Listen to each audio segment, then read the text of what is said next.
Bienvenidos una vez más a este segmento de historias silenciadas. Hoy nos toca hablar sobre el caso de María Soledad Morales, un caso que dejó mucho misterio y heridas abiertas. Fue un momento bisagra en nuestro país, pero que sin embargo muchos de nuestra generación no conocemos. Un caso que desde un principio comenzó a apuntar a hijos de altos funcionarios políticos que rápidamente intentaron hacer pasar todo como una operación política para derrocar un gobierno de turno. Un hombre que decía estar en Buenos Aires mientras que mucha gente declaró haberlo visto en Catamarca. Personas que de un día al otro cambiaron por completo sus testimonios por miedo y por encubrimiento de este caso. En el mismo hay una cantidad abismal de archivos. La provincia era gobernada por Ramón Saadi, hijo de Vicente Leónides, quienes prácticamente se podría decir que eran los dueños de Catamarca en su momento. Con solo decir que Vicente había sido gobernador 2 veces, 7 senador nacional y fue presidente del Partido Justicialista. Cuando Vicente falleció, su hijo también fue elegido gobernador 2 veces. De esa manera, la provincia continuaba bajo el mando de los Saadi, un gobierno que manejaba absolutamente todo y por supuesto incluida la justicia, y que obviamente destilaba corrupción, ya que desde 1940 gobernaba los Saadi. En un barrio de Catamarca vivía María Soledad Morales, de 17 años, que iba al Colegio del Carmen y San José, donde cursaba el último año. Era la segunda de 7 hijos de una familia de clase media trabajadora de la ciudad de Catamarca, hija de Elías y Ada Morales. Soledad estaba enamorada desde los 15 años de Luis el Flaco Tula, un hombre de 28 años de edad con quien ella solía verse.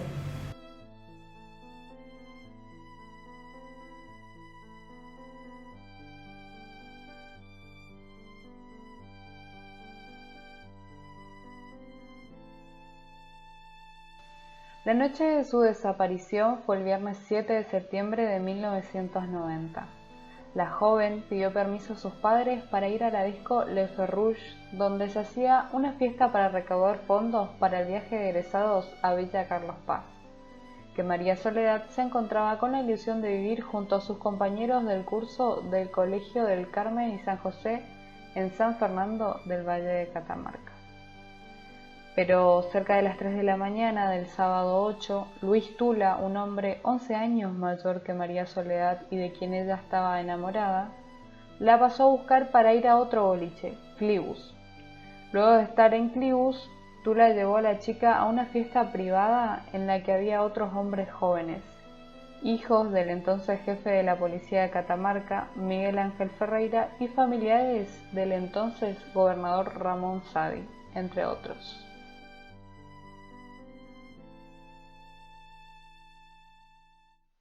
María Soledad Morales no va a dormir ese domingo a la casa de su amiga, como había quedado con sus padres.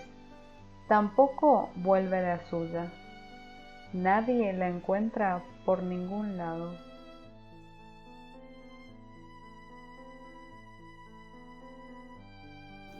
El hallazgo del cuerpo.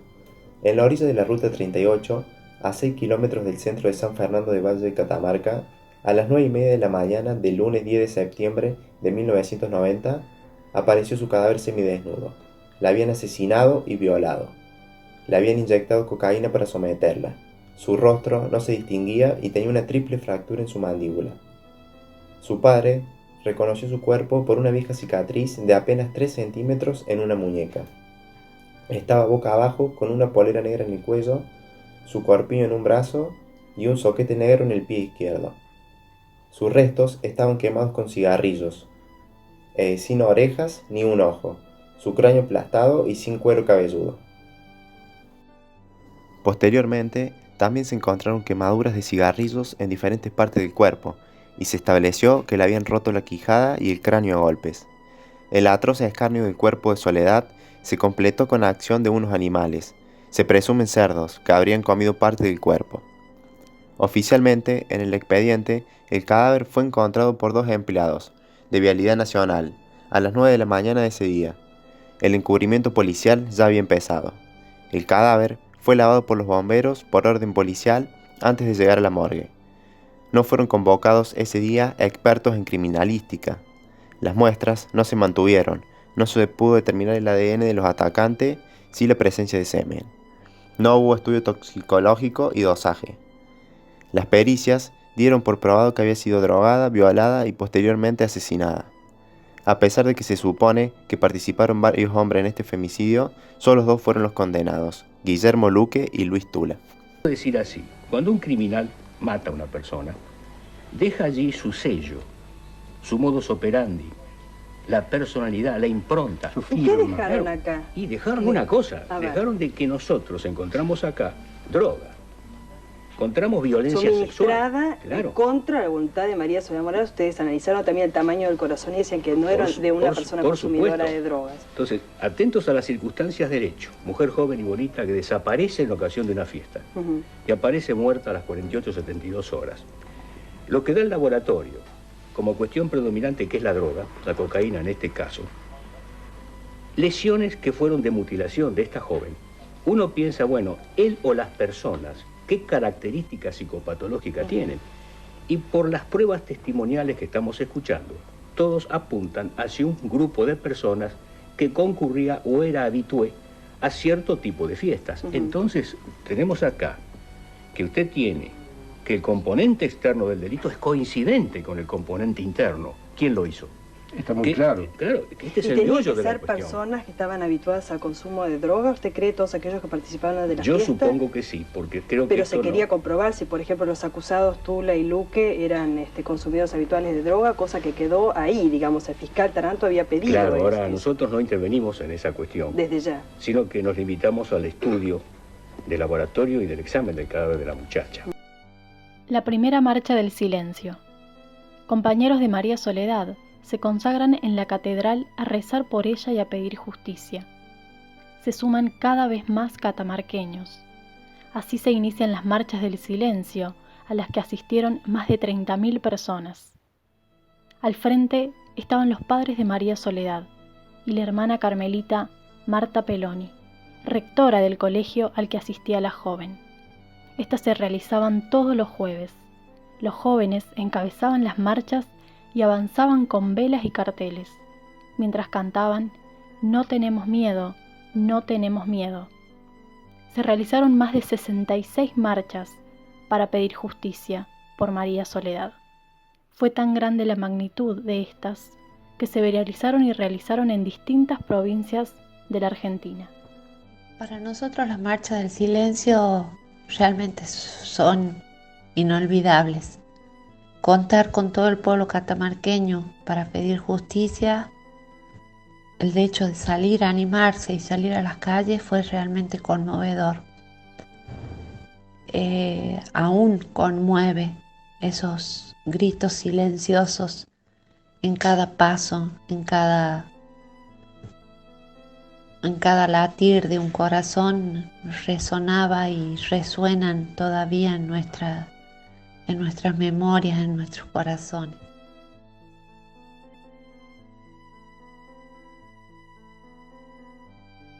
El caso de María Soledad puso en jaque la dinastía del gobierno provincial.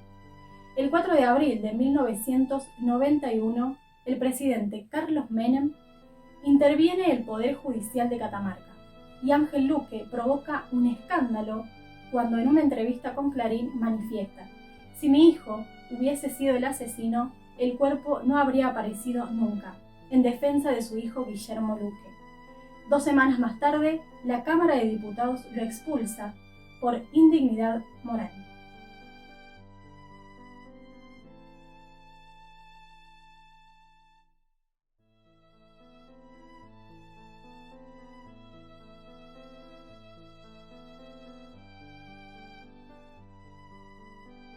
El 17 de abril de ese mismo año, Menem corrió a Ramón Sadi del gobierno. Dispuso la intervención federal de toda la provincia y designó al frente a Luis Prol, que se hizo fuerte en el radicalismo local. Sadi respondió a Menem calificándolo de traidor y pidió una rinoscopía para todo el gabinete nacional, desde el presidente para abajo. Sadi ya no pudo recuperar el poder, perdió las elecciones cuando se presentó en 1996. Fue ampliamente derrotado por el radical Arnoldo Aníbal Castillo.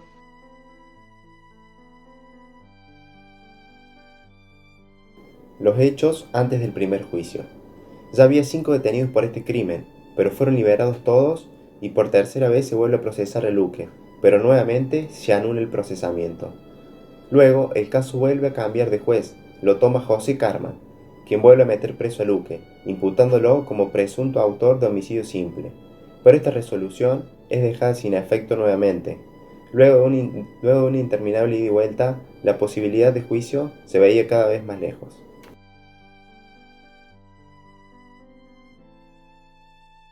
Con la intervención federal avanzó la investigación del caso María Soledad con una cuestionada instrucción en la que intervinieron 7 jueces. Así se llegó a un primer juicio oral contra Luque y Tula, que empezó el 26 de febrero de 1996, a cargo de Alejandro Ortiz Iramaín, Juan Carlos Zampayo y Alejandra Martínez Azar. Pero el proceso fue un escándalo, que terminó de explotar cuando Zampayo le hizo una seña a la jueza Azar. Le estaba diciendo que debía rechazar un pedido de detención por falso testimonio contra una testigo que había cambiado su versión para proteger a los acusados. El gesto se transmitió por TV y los camaristas terminaron eyectados en un clima de efervescencia social, en medio de las marchas de silencio y hasta con amenazas de bomba. El tribunal manejó el juicio con mano de hierro y lo llevó hasta el final. Hubo testimonios de todo calibre, algunos desopilantes, increíbles, que incluyeron la descripción de inexistentes orgías sexuales y relatos minuciosos de fiestas heterosexuales regadas de cocaína y alcohol. Declararon desde policías, siempre al filo del falso testimonio, hasta humildes vecinos que no habían podido acceder a la escuela y se perdían en la jerga jurídica de los abogados. Fueron determinantes los relatos de Jesús Muro, ex bartender, y Rita Furlan, cajera, testigos claves del boliche Clibus que hicieron caer las coartadas de Luques y Tula. 14 de agosto de 1997 empieza el segundo juicio. En el cierre de las 87 audiencias que demandó el proceso, entre agosto de 1997 y febrero de 1998, después de haber escuchado a 372 testigos, el fiscal Taranto pegó en una pared una foto de María Soledad para hacerla presente en el juicio, y la sala enmudeció. María Soledad nos dice: señores miembros del tribunal, me drogaron y yo no quería, y yo le creo. María Soledad nos dice: me violaron y yo no quería, y yo le creo. Esa persona me golpeó y tragué mi propia sangre, y yo le creo. María Soledad no tiene razones para mentir. Los jueces fueron Santiago Olmedo de Arzuaga, José Álvarez Morales y Edgardo Álvarez.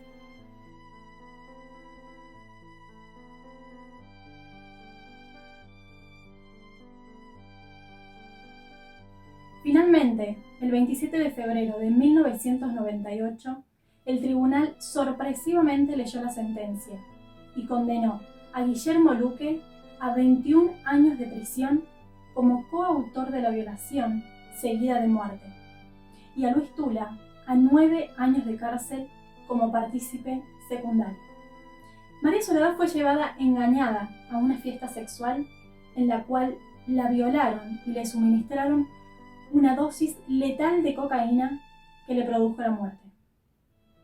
A Luis Raúl Tula como partícipe secundario del delito de violación, condenándolo en consecuencia a la pena de 9 años de prisión e inhabilitación absoluta por el tiempo de la condena. Declarar culpable a Guillermo Daniel Luque como coautor penalmente responsable del delito de violación seguida de muerte, agravado por el uso de estupefaciente y por el concurso de 2 o más personas, condenándolo, en consecuencia, a la pena de 21 años de prisión.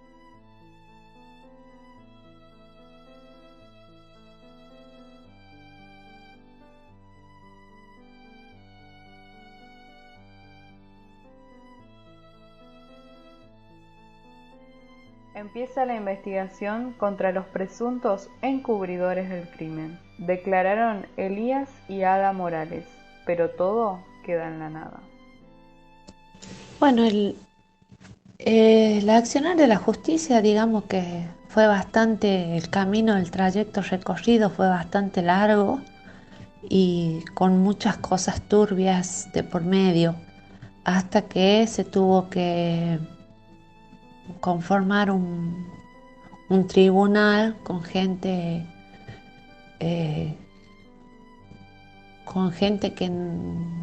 que era imparcial a todo el accionar de la justicia catamarqueña. Obviamente que la condena aplicada